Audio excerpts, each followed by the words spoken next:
again, making the trailer rock from side to side and end to end.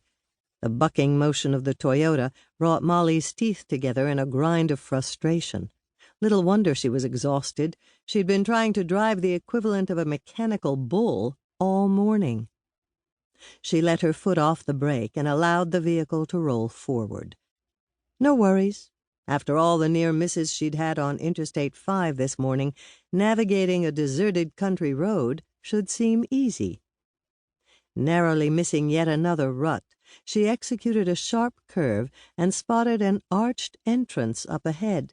Made of freshly peeled logs, it fit the description of the gate that the farmer had given her.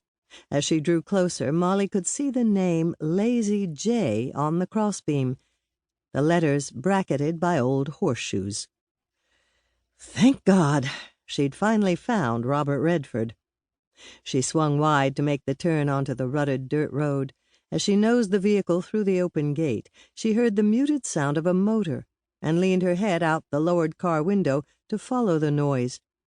The road forked up ahead.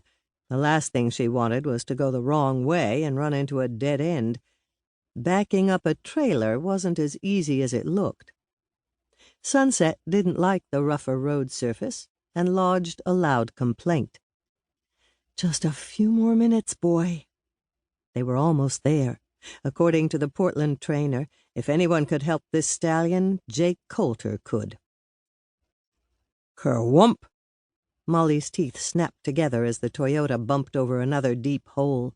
Dust billowed from under the front tires and hit her squarely in the face. She coughed and squinted. Why would anyone in his right mind choose to live out here? Jake Coulter might be a genius with horses, but he was otherwise sorely lacking in brains. The road suddenly began a steep ascent that made the Toyota's engine lug under the heavy load. Molly trumped the gas. The engine coughed, and the Toyota lurched.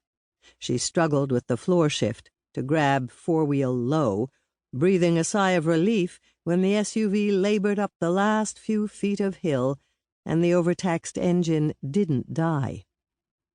At the top of the incline, she braked to stare at the little valley below. It seemed to have appeared out of nowhere, a lush oasis at the edge of a desert. Broad expanses of shimmering green grass cut swaths through stands of tall pine, and a sparkling stream ribboned its way from one tip of the valley to the other. Off to the right, she saw a sprawling log home with a green metal roof and two rock chimneys, its rustic design perfectly suited to the forest around it. Maybe Jake Coulter wasn't so dumb after all. What a gorgeous place. The road cut right between the house and a green metal pole building she guessed was a stable.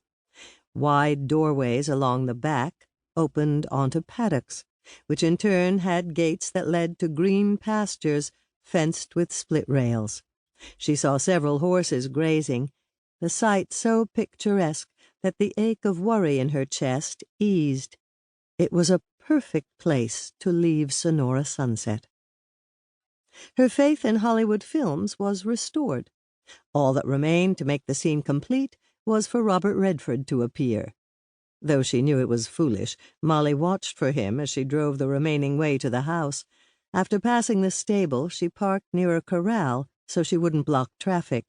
Then she cut the Toyota engine, pushed at the strands of hair that kept falling over her eyes, and went limp with relief. She'd done it. Sonora Sunset was safely delivered to the horse psychologist.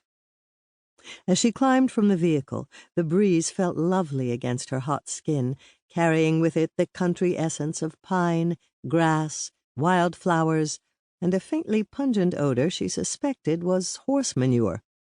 Oddly, the last didn't strike her as being unpleasant, merely earthy, which seemed fitting. The shade cast by the tall pines and the close proximity of the creek made the temperature at least 10 degrees lower here than out on the road.